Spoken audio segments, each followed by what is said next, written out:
The government has issued a new policy directive that is set to tremendously advance artificial intelligence education for youth across the globe. According to the dispatch, children at the level of kindergarten will begin learning about AI.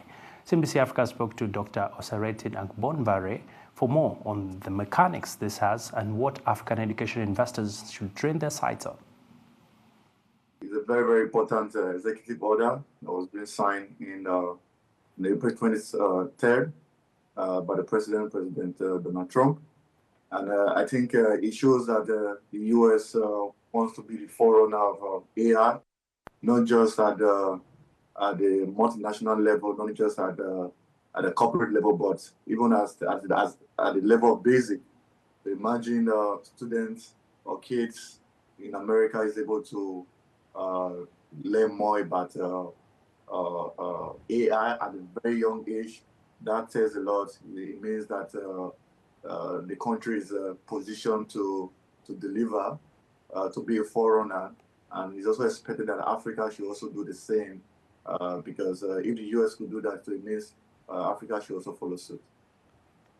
And looking at Africa and, of course, the US, on one hand, the US has enormous resources towards financing AI, and some of the issues that are coming up right now is the global race for AI. We've seen China coming out strong, the UK as well as the United States. But where does this put the United States when it comes to pushing learning of AI at the basic level of education? What will this mean for their workforce into the future?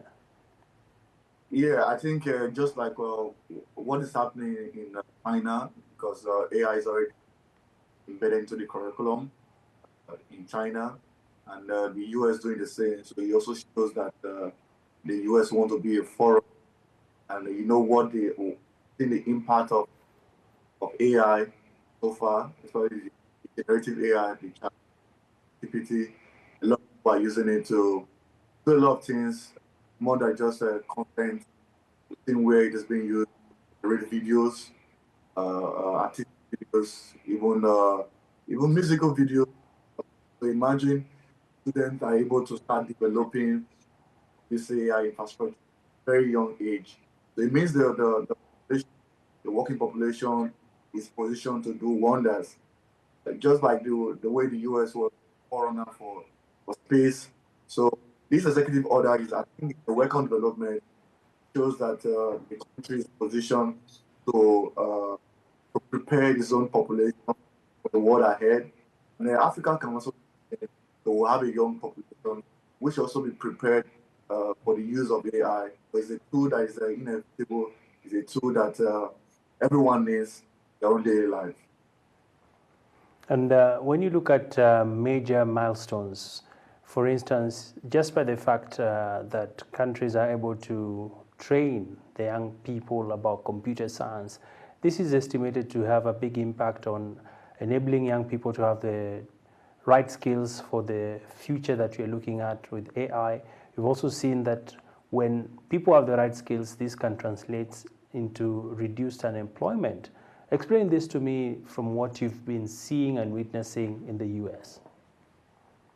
Yeah, well, we'll be seeing some significant changes here in the US.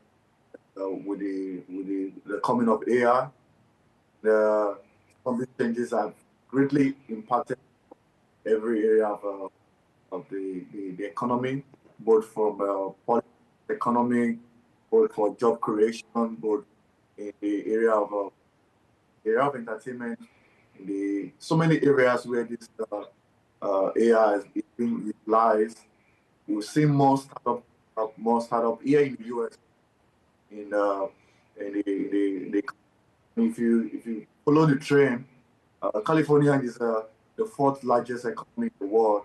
So if California was a country, they made to be the fourth largest. And one of the success of California is the power of the Silicon Valley, where some of these technologies have been developed, and the country have also continued that in that momentum with the help of the executive order. So I'm sure that more Silicon Valley be coming up in other parts of the state, like in Texas, like in Florida, and some other states who are really a forerunner of this AI. In only first time in the next 10 years, we're going to see a different situation in the country, and African can actually do the same. The advantage Africa has is that we have a young population. So if California can actually use tech to their own benefits, so it means we can have other countries like Nigeria, Kenya, Ghana, and who can become like a hub for the continent, so that other part of the other countries among the 54 countries can actually follow the same. So I think the US trying to do this, it shows that they are ready, and Africa cannot be left behind, because we have an advantage, have a comparative advantage over the US. So we need to utilize it. So since that started, so it means it's a wake up call for the entire world, and Africa cannot be left behind.